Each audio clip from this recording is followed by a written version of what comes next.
Gnostic Church of Christ. This is video number 4 of the read and commentary Discourse on the 8th and 9th. In our first 3 videos, we reviewed the difference between Gnosticism and Hermetism, also sometimes called Hermeticism. This particular book is written supposedly by Hermes / Thoth and is outlining the way in which we can access the 8th and 9th realms. If you followed this series of videos about the discourse on the 8th and 9th up to now, you've come to understand the teacher relays to the student the importance of not asking so many questions or looking for a savior on the outside to answer all your questions, but rather go within to find your own answers. And secondly, the importance of every engagement that we encounter, looking at each of those encounters as we would a discourse, an opportunity to interchange ideas and therefore empower ourselves. And then finally, we ended in the last video going through the Hermetist version of the Lord's Prayer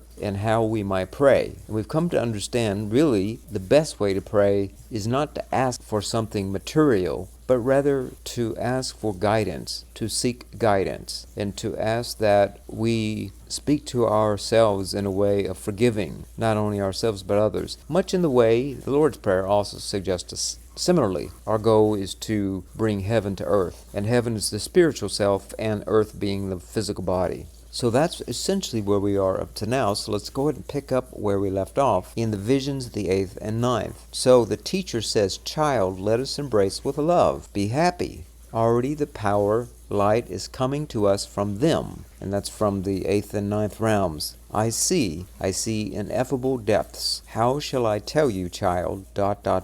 How shall I tell you about the universe? I am mind, and I see another mind, one that moves the soul. I see the one that moves me from pure forgetfulness. You have given me power. I see myself. I want to speak. So here, so far, the teacher is talking about being able to see another soul. Whether that soul is the individual he's contacting with in his mind or through vision, or it be he's speaking about his student. But the goal here is to really show that he's going into a meditative state. He goes on to talk about how fear seizes him. I have found the beginning of the power above all powers, without beginning. I see a spring bubbling with life. I've said, child, that I am mind. And in the Greek thought, mind was the highest state, also sometimes called nous, N-O-U-S. That is the realm of the higher realms, and that our mind is the connection between the material realm and the higher realms. I have seen, speech cannot reveal this, for all of the 8th child and the souls in it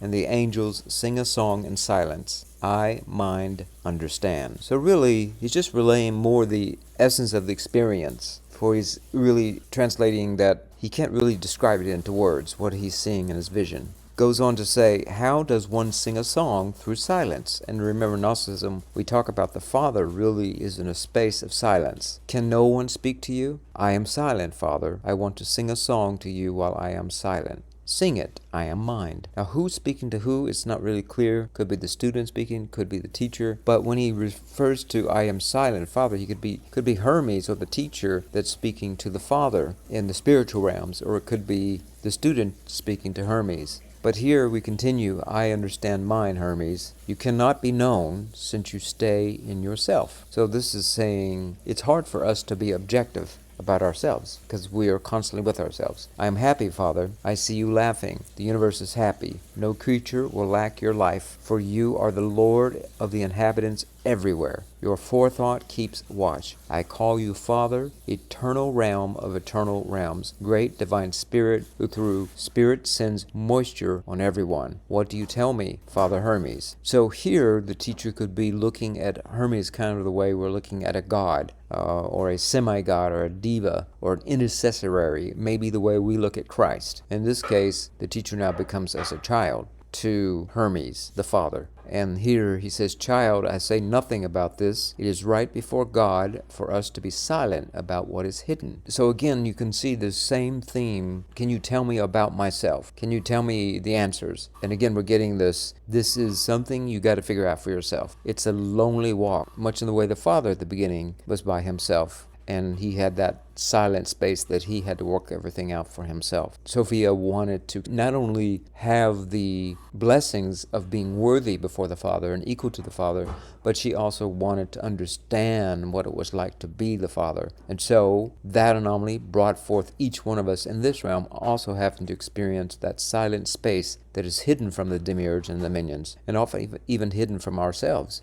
in order that it be a space of free will that we work out for ourselves. Trismegistos, don't let my soul be deprived of the great divine vision. Everything is possible for you of master of the universe. And you can see here how Hermes is revered, much in the way Christians would revere Christ. Gnostics might revere Sophia. Praise again, child, and sing while you are silent. Ask what you want in silence. So you want to go into that meditative state and be at peace, and don't have your mind crowded with all kinds of thoughts and pre-notions about what the answer should or shouldn't be. When he finished praising, he called out, Father Trismegistos, what shall I say? We have received this light, and I myself see this same vision in you. I see the eighth and the souls in it, and the angels singing a song to the ninth and its powers. I see the one with the power of them all, creating those in the spirit. Relaying back to Hermes his vision of what he sees in the eighth, he sees soul, and in the ninth he sees angels singing a song. From now on, it is good for us to remain silent, with head bowed. From now on, do not speak about the vision. It is fitting to sing a song to the Father till the day of leaving the body. So what does it mean when it says, from now on, do not speak about the vision? In this instance, we could think about having that hidden self, the vision that you have, whatever it is you're trying to achieve, that you don't just go out and you publicize, I'm going to do this and I'm going to do that, and you hubristically or boastfully talk about or make a claim about everything you're capable of, but rather be quiet and be humble is the essence of what I'm getting from this particular paragraph. What you sing, Father, I also want to sing. And so he says, I am singing a song in myself. While you rest, praise. You have found what you seek. So again, it goes back to the same theme about the answers are within you. You're singing a song about self, and you're being at rest, and you're praising, you're having gratitude, and that is going to bring you the answers. And then he says, but it is right, Father, for me to praise when my heart is filled. So it's okay to be happy? Is it okay to have good things? What is right is for you to sing praise to God so it may be written in this imperishable book. So it's important that you sing your gratitudes and not be in a state of disappointment or a state of having no gratitude, essentially, but that you just are taking things for granted, or you're looking down pessimistically about the lot of your life, be it good or bad. Maybe it's not exactly what you were hoping for, or maybe the conditions you're in are very challenging. But ultimately, you want to remember that everything you have, be it large or small, is still something more than nothing. And that is what we're talking about, written in this imperishable book. I shall offer up the praise in my heart as I invoke the end of the universe and the beginning of the beginning, the God of the human quest, the immortal discovery, the producer of light and truth, the sower of reason, the love and immortal life. No hidden word can speak of you, Lord. My mind wants to sing a song to you every day. I am the instrument of your spirit. Mind is your plectrum, and your guidance makes music with us. I see myself. I have been strengthened by you, for your love has reached us. This is a way of releasing any cares or anxieties about how things are going to show up in your life, be they challenging or they be blessings.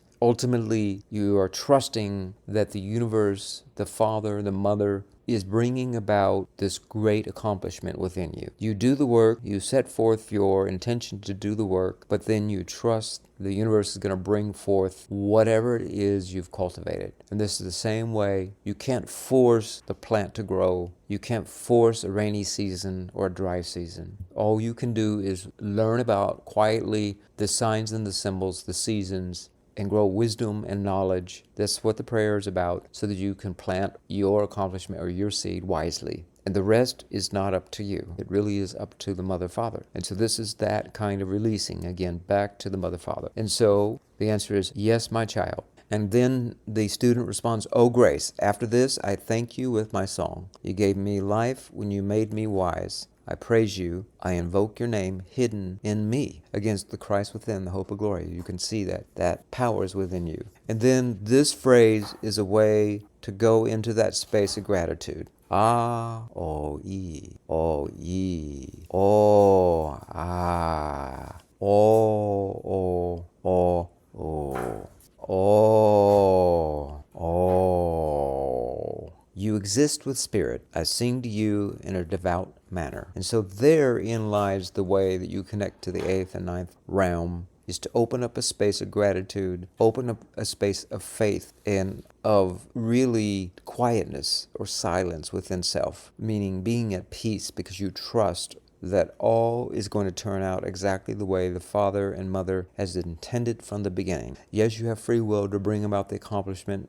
in your own due time and your own unique way, and your accomplishment is unique to you, but the seed planted in you from the beginning is from the Mother Father. They designed it. So if you cultivate it, it's going to bring forth its outcome. And it's not going to be any more or less than that. What's going to make it possible for it to bring forth its abundance is how you cultivate it. That's ultimately the management you have over this particular outcome. And then it goes on to talk about the instructions for the preservation of the text. In this case, the writer of this text is given instructions to bring it to the temple of Diospolis. Child, copy this book for the temple of Diospolis in hieroglyphic characters and call it the 8th reveals the 9th. So what does it mean the 8th reveals the 9th? Well, it is really a succession of unfolding. The higher we go, the more we're going to understand the higher realms above those higher realms, so forth and so on. And that's the way it works. I shall do it, Father, as you command. Child, copy the contents of the book on turquoise stylus. Child, it is fitting to copy this book on turquoise stylus in hieroglyphic characters, for mind itself has become the supervisor of these things. So I command that this discourse be carved into stone, and you put it in my sanctuary. 8 guards watching over it with ... the sun,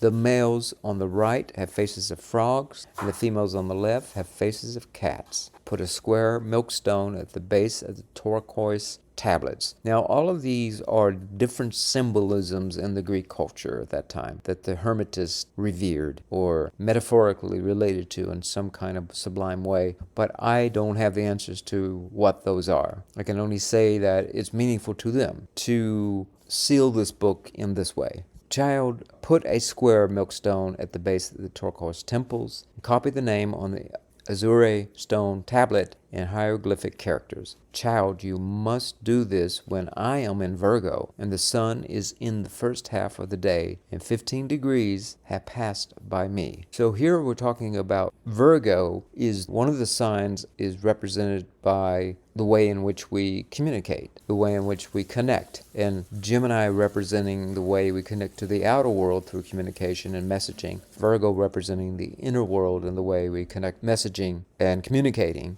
in order to find self within self, whereas Gemini represents how to find self from the outside world inward, versus Virgo represents how to find self within self. And this being in Virgo represents that significance of finding self within self. The hermit, which it comes from, again, Hermes or hermit or hermetist. And the sun is in the first half of the day, so it's halfway through the zodiac, be representing noon time. That's half of the day. And so you've got that meaning that it's at its highest revelation in the sky. Though it's hidden, it's also made known by being visible on the highest part of the day. Father, all you say I shall gladly do. And he goes on to say, write an oath in the book so that those who read the book may not use the wording for malicious purposes or to subvert fate. Rather, they should submit to the law of God and not transgress whatsoever, but in purity ask God for wisdom and knowledge. And whoever will not be conceived in the beginning by God develops through the general and instructional discourses. So this is how we develop. We develop through the internal dialogues and the external dialogues we have with self and other, and also with the world at large. It's not just with people, but the discourse nature is having with us and how we're having it with nature, how the spiritual spiritual realm is having a discourse with us, and we're having it silently with the spiritual realm, so forth and so on. Such a person will not be able to read what is written in this book. They can read it, of course, but they won't understand. Even though this person's conscience is pure within, the person does nothing shameful, does not go along with it. Rather, such a person progresses by stages and advances in a way of immortality, and so advances in the understanding of the eighth that then reveals the ninth. So it's a process, you see. I shall do it, Father. This is the oath I adjure you who will read this holy book. By heaven and earth and fire and water and 7 rulers of substance and the creative spirit in them, and the God not conceived, and the self-conceived one, and the one who has been conceived, that you guard what Hermes has communicated. So again, going back to the spirit within, the God that's not conceived is the God within you that you're going to conceive. You will become the conceived one. That's the whole point of you coming to this realm. God will be at one with those who keep the oath, and the oath is unique to you and everyone who has named. And going back to, again, the tripartite tractate where it talks about we all have a name, and that when we realize our mission and we connect to that mission, we're then able to find our name. It's not about whether the dishes are broken or not. You remember that? It's about what we do with what we've been given. It goes, lastly, it closes with, but wrath will come upon each of those who violate the oath. This is the perfect one who is child. And that violating of the oath, again, is violating the self-conceived one within, the God not yet conceived. This is what you don't want to do. You don't want to violate the oath. That is what's known as blasphemy in the Christian religion, or what Christ talked about. The only unforgivable sin is blasphemy of the Holy Spirit. The Holy Spirit is that God not conceived, the Christ within that is dormant, that is being wasted, the seed that's throwing on the wayside. That is the unforgivable sin. That is the blasphemy. That's the only one. And to violate that oath that's been unique to you, planted in you, that seed, is to violate self, is to violate that oath, and then, therefore, then you are not forgiven. But if you are committed to that oath and you bring forth the self-conceived one within, the God not conceived within, the Christ within, if I not said you are God, the hope of glory, then you have found the perfect mind. You become the perfect one, and you become as a child again. This is the perfect one who is child. And that's the end of this particular text on the Nag Hammadi library. That means then we're moving on to the second to last. This is 7th text in the 6th codex, and that is the prayer of thanksgiving. Thank you very much for watching, and until next time, have a blessed day.